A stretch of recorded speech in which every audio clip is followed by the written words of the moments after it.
For this workout, you'll need a sled and some turf. If you do not have access to that, then unfortunately you won't be able to do this workout, but you can pick from all of the other workouts that I've put in the Primal Engine series. If you can do this workout, if you do have access to this equipment, it's one of my favorite workouts, Mr. Sled's pyramid scheme. I've put 2 straps on the Rogue sled here, starting with 0 weight, just using the sled weight. We're going to hit 3, 2, 1, go on our stopwatch, and start with a backwards pull, going all the way to the end of the turf here, which is about a 25-yard distance, and then I'm going to push back. So on the way, you're pulling, and then on the way back, you're pushing. And each of those makes up 1 set or 1 round. After each round, you're going to grab a 25-pound plate and add that to the sled. So we'll speed the video up for us just because this is an 18-minute workout for me. I added my 25-pound plate, entering my second round. Now just starting to put a little bit of weight on the sled. Obviously, as we stack these weights, it's going to get harder and harder. And that's the exact idea. This pyramid scheme of a set allows us to gradually warm up to a pretty heavy weight. We're going to be doing this all the way to body weight today.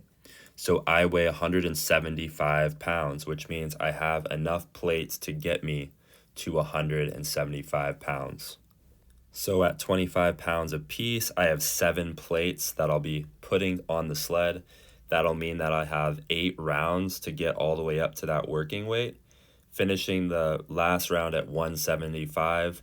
After that, I'm going to climb back down the pyramid all the way back down to where that sled weight began.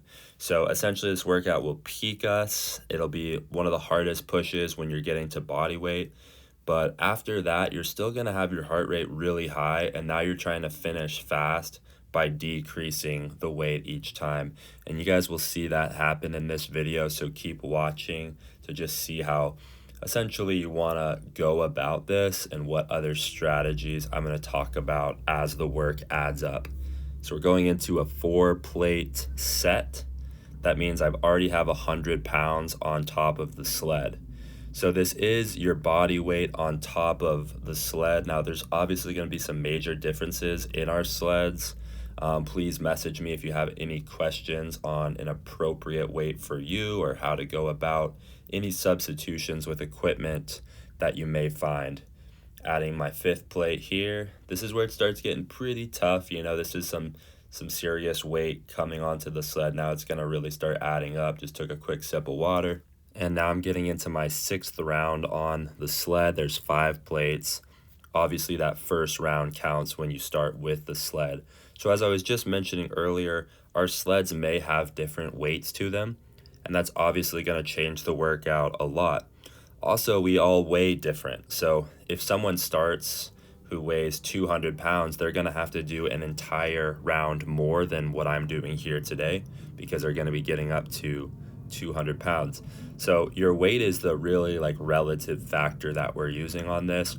I just picked that because you're moving that weight over distance. I feel like it's a pretty fair measurement of fitness for you to be able to push your own weight and pull your own weight. The 4-time component allows you to be able to track your own progress.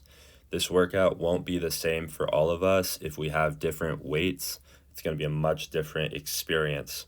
But if you do have a training partner who does weigh the same as you, you guys can kind of compare and be a little bit competitive in that way.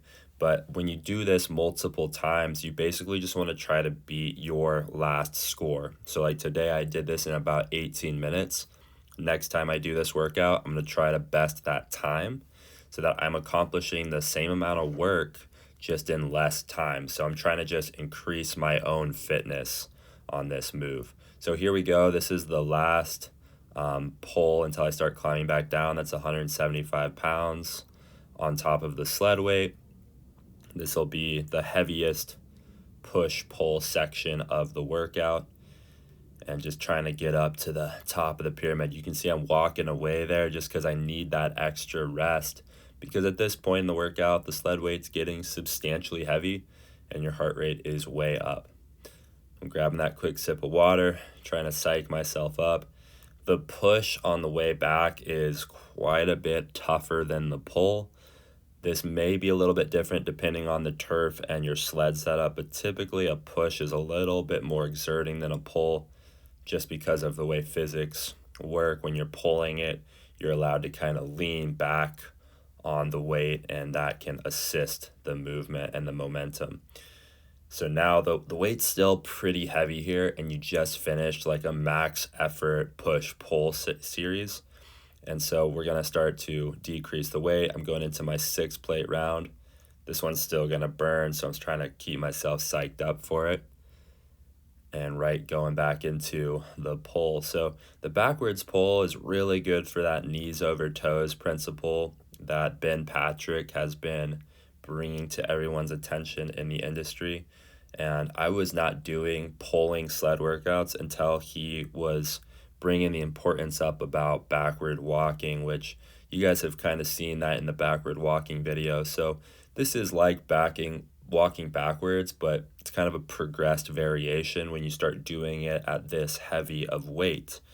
And so I'm not expecting for all of you guys the first time you do this to want to go up to your body weight. I don't even recommend it unless it feels comfortable on your knees and comfortable for you. But maybe you can try to go up to 3 plates or 4 plates and then see how that feels. And then over time, what you can do is work up to pushing and pulling your own body weight as you start to gain fitness and strength in this movement. So after I push this sled back, I'm going to be decreasing it to 4 plates. So it's going to start getting a little bit lighter and lighter each time. I remember this 5th push still being really tough, and I had a mental idea that when 4 plates comes around, I'm going to try to keep picking up the pace. And that's what this drop set allows us to do. It kind of allows us to keep burning out the movement and keep adding a little bit of volume as the intensity decreases. We're trying to push our endurance at this point and finish as fast as you can. If you guys have ever done like a drop set on any other piece of equipment, you can start creating a really serious failure component and a fatigue component that is very effective. And I love a pyramid set for lots of different reasons. Applying it to the sled just makes sense to me because you have to kind of warm up to a heavy weight anyway, so you might as well do it in a nice incremental way. And then when you get all that weight up, you got to take it off, so you might as well do another push and pull, why not? So those are the main reasons I structured this like a pyramid scheme. Is it's an appropriate build up to a heavy weight, and then after you accomplish that heavy weight, the drop down set becomes just as challenging as you've already fatigued yourself and you've put in the work.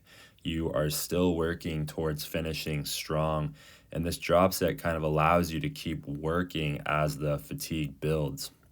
And all of this was accomplished in 18 minutes today for myself. Like we said earlier, this could be a very different workout based off of someone who is maybe not as heavy as me. You might be having a shorter workout, and that would be great. Or if you're a bigger person, you might be having a longer workout. But either way, it might take you a few times to be able to work up to your body weight. And if you can't really move through the rounds in your body weight comfortably, I don't recommend you guys just pushing through that. You'll be the best judge of this, but ultimately use this workout template as a standard. And if you can't hit the standards the first few times, that's totally fine. Just keep working with the sled until moving your body weight is achievable for you. So I just finished up the last round with the weight here. I'm going to move the straps out, take it off, and this one I should just get right into.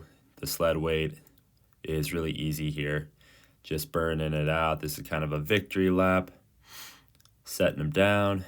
Fast transition back. Powering through the legs.